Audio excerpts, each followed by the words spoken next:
magluto tayo ng ginisang ampalaya. Yung ating mga sangkap. Natin ng margarine. Ilagay na natin yung bawang dyan. Ayan. Isa natin sa bawang. Mikos lang natin ng konti. Lagay natin yung sibuyas. Napakaraming sibuyas po yan para mabango yung ating luluto. Ayan guys, mikos lang ng konti. Ilagay na natin yung ating hipon. Ayan. Lagyan natin ng paminta. Ayan guys. Lagyan natin yung cubes. At patis para lalong masarap. Ayan. Lagyan na rin natin ng baking.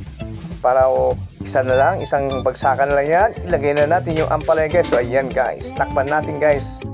At ayan ay, bubuksan natin guys. Ayan na, luto na yan guys. Malapit na maluto yan. Ayan, mikos lang natin yan guys.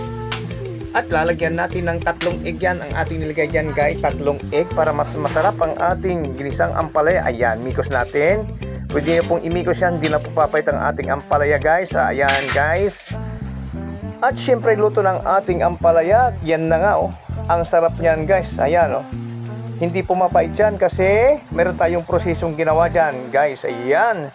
And thank you for watching. Kain na tayo.